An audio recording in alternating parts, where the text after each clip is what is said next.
은혜 받을 하나님의 말씀은 신명기 4장 41절에서 5장 6절까지, 신명기 4장 41절에서 5장 6절까지 찾으셨으면 교독합니다. 제가 먼저 있습니다. 때에 모세가 요단 이편 해돋는 편에서 세 성읍을 구별하였으니 이는 과거에 원한이 없이 무지 중에 사는 한 자로 그곳으로 도피하기 위함이며 그 한 성읍으로 도피한 자로 그 생명을 도피하기 위함이며 하나는 광야 평원에 있는 베셀이라 루벤 지파를 위한 것이요 하나는 기럇 라못이라 갓 지파를 위한 것이요 하나는 바산 골란이라 므낫세 지파를 위한 것이었더라. 이스라엘 자손이 애굽에서 나온 후에 증거하신 것과 규례와 법도를 모세가 선포하였으니 요단 동편 백성을 막은 큰 골짜기에 있으라. 이 땅은 히스보리와 하는 아모리 성경이와 시온이 선하였더니 모세와 이스라엘 자손이 애굽에서 나온 후에 그를 붙였습니다. 그 땅을 기업으로 얻었고 또 바산 왕 옥의 땅을 얻었으니 이 두 사람은 아모리 족속의 왕으로서 요단 이편 해 돋는 편에 거하였으며 그 얻은 땅은 아르논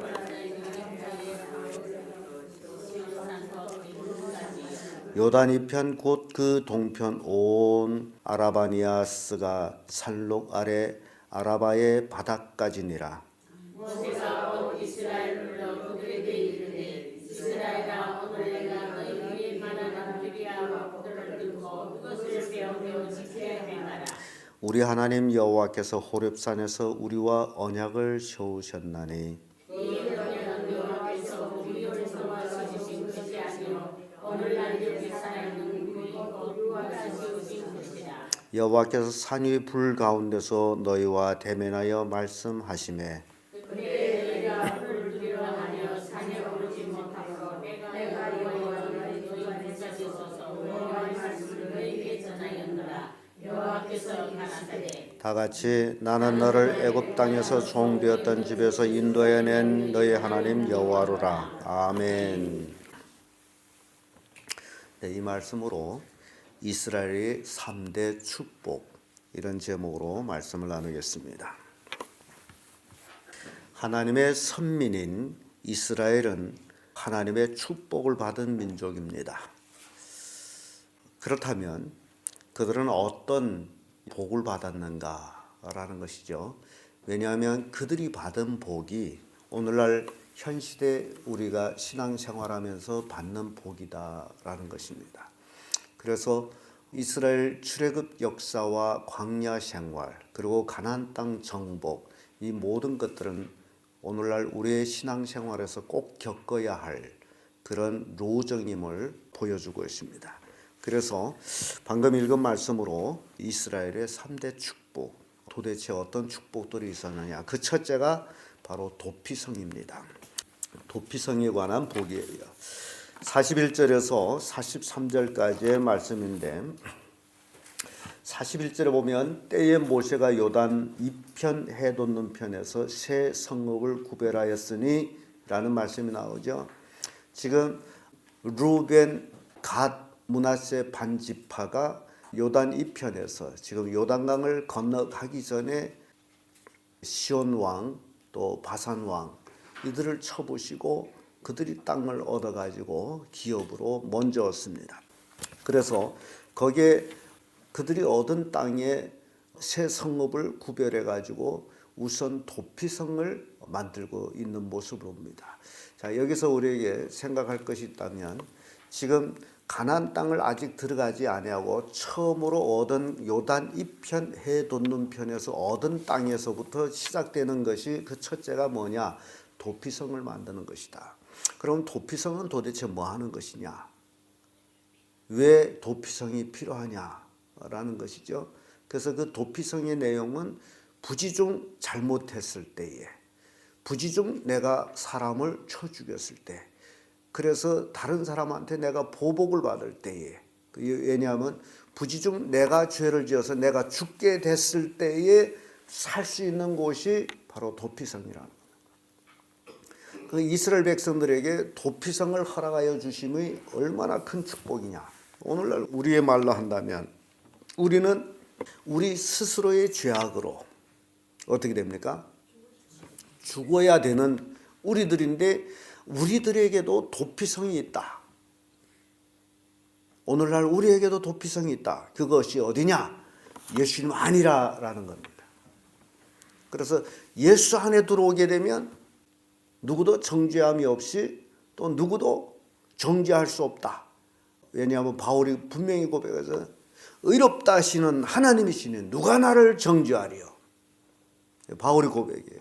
그러니까 도피성이 안에 들어가면 어떻게 돼요? 누구도 해를 못해요. 그런데 문제는 도피성에 들어갔을 적에 그 도피성에 가는 시간은 그 도피성에 있는 제사장이 죽기까지. 내가 부지중 사람을 죽여가지고 도피성으로 도망을 쳤는데 거기에 들어가서 사는 동안은 그 제사장이 언제까지? 죽기까지 거기에 있어야 돼. 근데 제사장이 죽기 전에 혹 가족을 만나기 위해서 도피성에서 싹 나왔다. 그런데 보수하는 자가 성 밖에서 기다리다가 만났다. 그러면 어떻게 되죠? 그러면 죽임을 당하는 거예요. 그래서 도피성에서 나오면 안 돼. 거기 꼭 있다가 도피성에 있는데 제사장이 죽었어요. 그러면 어떻게 돼요? 그러면 자유몸이 돼가지고 자기 고향으로 돌아가. 이게 도피성의 역할이란 말이죠. 그런데 우리가 예수 안에 도피했다. 예수가 우리의 대제사장으로서 우리 예수 안에 도피를 했어요. 그러면 제사장이 죽기까지 도피성에 있어야 돼. 근데 우리 제사장이 죽습니까? 안 죽어. 그래서 그 도피성은 영원한 천국을 상징하고 있다. 그래서 이것이 오늘날 우리에게는 축복이다라는 것입니다. 그래서 도피성은 죄와 어떤 이제 모든 것들이 그 안에 들어가면 뭐 하는 곳에 용서받는 곳이다. 도피성 안에서는 절대로 부지중에 죄를 짓고 온 사람을 죄인이라고 말하지 않는다. 왜냐하면 그 속에서 같이 사는 사람이기 때문에. 성도가 그리스도 안에 있을 때에 이것이 도피성이다. 누구도 정죄하지 못하고 마귀는 와서 잡아먹으려 해도 잡아먹을 수가 없다. 그러므로 여러분들이 이 땅에 살아가는 동안에 누구 안에 꼭 있어야 돼요? 예수 안에 꼭 있어야 되는데 혹시 세상이 그리워서 예수 안에서 딱 나왔다. 그러면 어떻게 될까요? 죽어요. 그러니까 일단 예수 안에 들어갔으면 다시 나오면 안 돼. 그런데 나오는 사람들이 있어요. 왜냐하면 세상이 그리워서. 도피성에 들어가서 가만히 생각해 보세요. 세상에 마음대로 살던 사람이 죄를 짓고 도피성 안에 들어가서 그 성 안에서만 살아야 되니 얼마나 답답하겠어요. 그래서 혹 나오는 사람이 있어. 예수 믿지만은 예수 믿고 거듭나지 못한 사람은 예수 안에 있는 것이 아니라 세상 안에 있으면서 결국 망하는 그런 모습을 또한 보여줍니다. 자, 두 번째 축복이 어떤 축복이냐? 기업이 축복입니다. 기업. 44절에서 49절까지의 말씀인데 이 기업의 축복은 바로 아모리 왕 시온 왕하고 바산 왕 옥 이 두 사람을 이스라엘 백성들이 본래는 치려고 한 것이 아니라 본래 로정은 요단강을 건너가서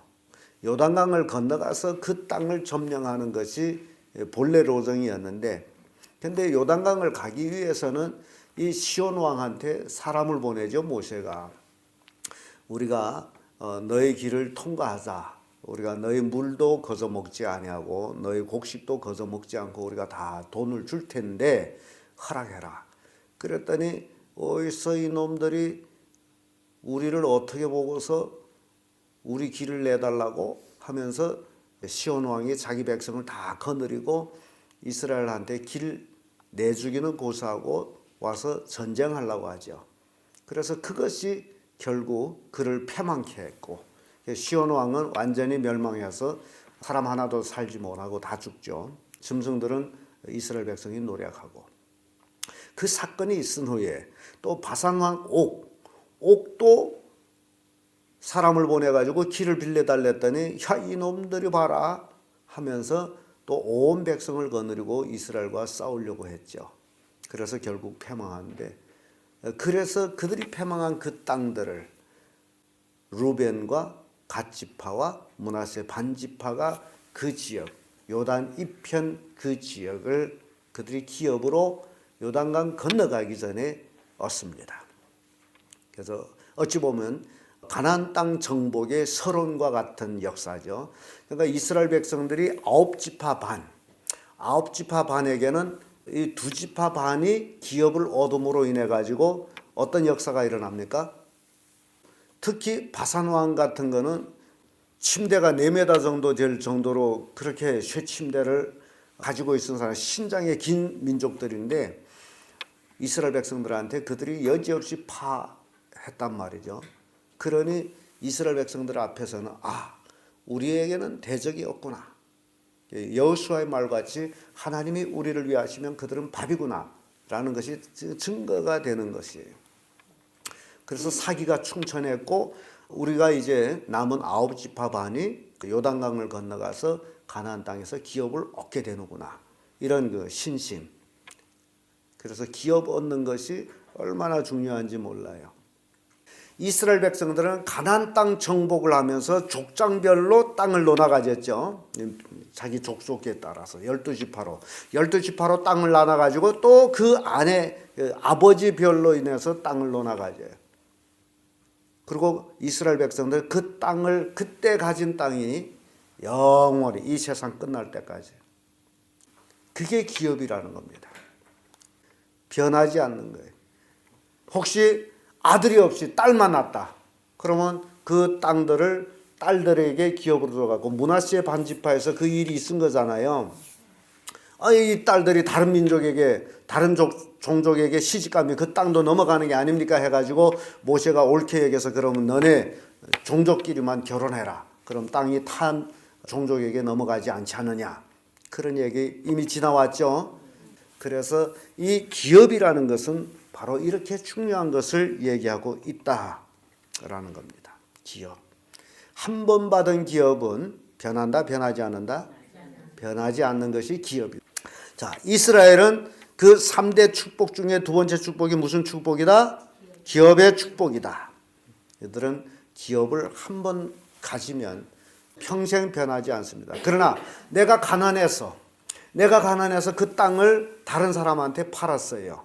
그러면 그 땅이 50년이 되면 나한테 다시 돌아와야 돼.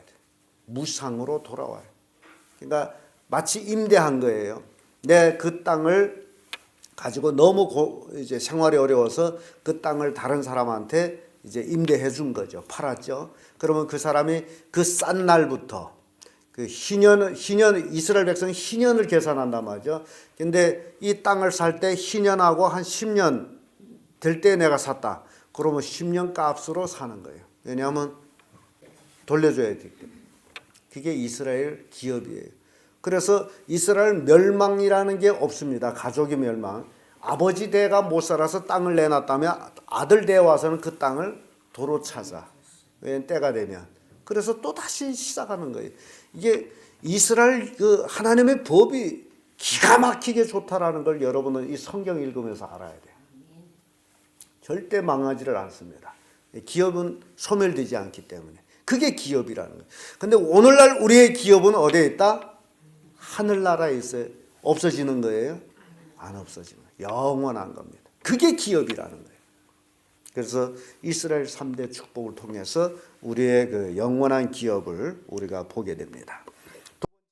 세 번째 이스라엘 3대 축복 중에 하나가 또 뭐냐? 중보자의 축복입니다. 중보의 축복, 중보의 복. 지금 모세가 5장 1절에서 6절까지의 말씀을 보면 모세가 하나님과 이스라엘 백성 사이의 중간에서 뭘 역할을 했다는 거죠?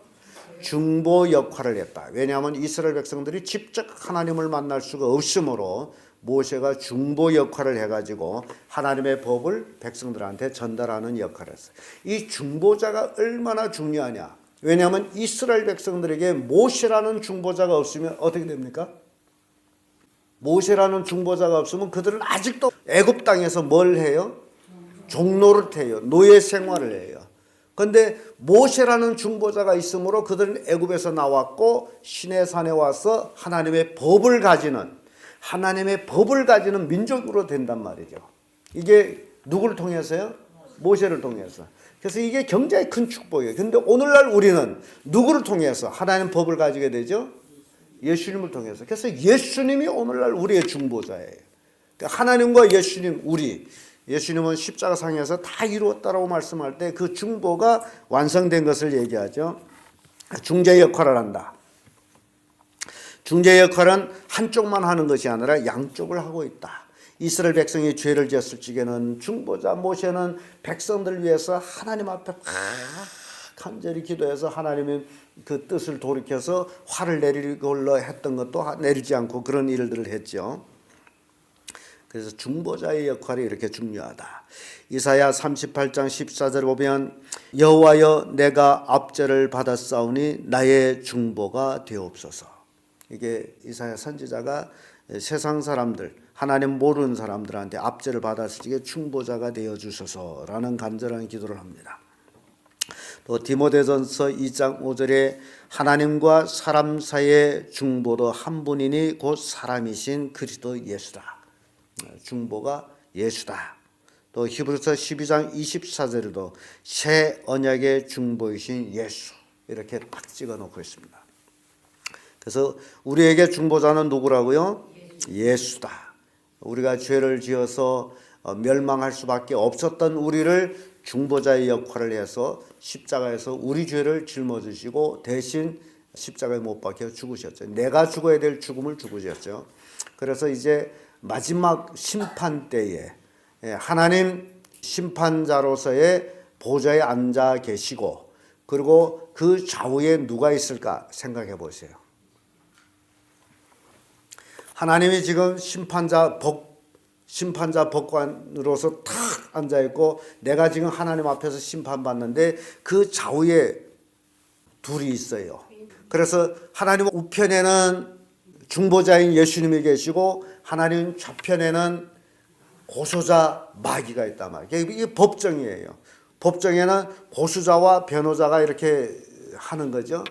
그래서 이 마귀가 하나님 앞에 우리가 지은 죄를 마귀는 우리의 죄 기록, 죄책을 가지고 있단 말이에요. 다 알아요. 여러분 속이려고 하지 마세요. 하나님 앞에서 우리가 그동안 살면서 지은 죄를 딱 하나님 아무개가 이렇게 태어나서부터 쭉 이런 죄를 지었습니다. 여러분 별명할 수 있어요? 있어요? 사실인데. 그러니까 하나님 앞에 대퇴 푹 숙이겠죠. 심판 떨어져야 되는데. 근데 거기 변호사 예수님께서 그 사람 내 피로 샀습니다. 사함을 받았습니다. 또 예수님도 자기가 할 얘기 있겠죠. 그러면 하나님이 딱 이제 최후 판정하는데 하나님 딱 죄 지은 우리를 봤을 때에 마귀야 네가 말하는 죄가 하나도 없네. 그때 마귀는 할 말이 있어요? 없어요? 하나님이 죄가 없다는데 마귀가 뭔 말을 있어요? 이게 가장 중요한 거예요. 주권자가 죄가 있다 없다 판결자는 누구예요? 하나님이.